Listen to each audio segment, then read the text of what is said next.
ಉಡುಪಿಯ ಕಮಲಾಕ್ಷಿ ವಿವಿಧೋದ್ದೇಶ ಸಹಕಾರಿ ಸಂಘದಲ್ಲಿ ನಡೆದಿದೆ ಎನ್ನಲಾದ ಬಹುಕೋಟಿ ವಂಚನೆ ಪ್ರಕರಣಕ್ಕೆ ಸಂಬಂಧಪಟ್ಟಂತೆ ಬಂಧಿತನಾಗಿರುವ ಸೊಸೈಟಿ ಅಧ್ಯಕ್ಷ 63 ವರ್ಷ ಪ್ರಾಯದ ಬಿವಿ ಲಕ್ಷ್ಮೀನಾರಾಯಣ್ಗೆ ಉಡುಪಿ ಜಿಲ್ಲಾ ನ್ಯಾಯಾಲಯ ಷರತ್ತುಬದ್ಧ ಜಾಮೀನು ನೀಡಿದೆ. ಈತ ಸಾರ್ವಜನಿಕರಿಗೆ ಹೆಚ್ಚಿನ ಬಡ್ಡಿದರ ನೀಡುವುದಾಗಿ 700 ಮಂದಿಯಿಂದ 40 ರಿಂದ 50 ಕೋಟಿ ರೂಪಾಯಿ ಹಣವನ್ನು ಠೇವಣಿ ರೂಪದಲ್ಲಿ ಸಂಗ್ರಹಿಸಿ ವಂಚಿಸಿರುವುದಾಗಿ ಆರೋಪಿಸಲಾಗಿತ್ತು.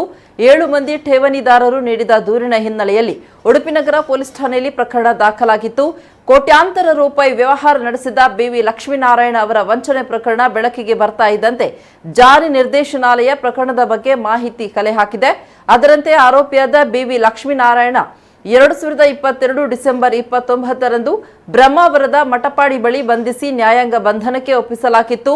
ಗ್ರಾಹಕರಿಗೆ 100 ಕೋಟಿ ರೂಪಾಯಿ ವಂಚನೆಯ ಆರೋಪ ಹೊತ್ತಿರುವ ಉಡುಪಿಯ ಕಮಲಾಕ್ಷಿ ವಿವಿಧೋದ್ದೇಶ ಸಹಕಾರಿ ಸೊಸೈಟಿ ಅಧ್ಯಕ್ಷ ಬಿವಿ ಲಕ್ಷ್ಮೀನಾರಾಯಣನ್ನ ಉಡುಪಿಯ ಸೆಂಟ್ ಠಾಣೆಯ ಪೊಲೀಸರು ವಶಕ್ಕೆ ಪಡೆದು ವಿಚಾರಣೆ ನಡೆಸಿದರು.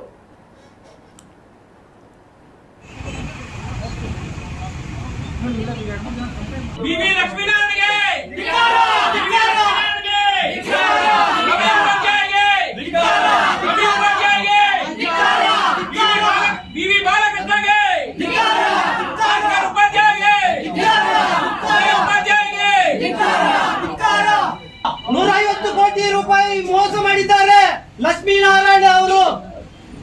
ಲಕ್ಷ್ಮೀನಾರಾಯಣ ಮೋಸ ಮೋಸ ಮೋಸ ಮೋಸ ಲಕ್ಷ್ಮೀನಾರಾಯಣ ಮೋಸ. ಅಯ್ಯಯ್ಯೋ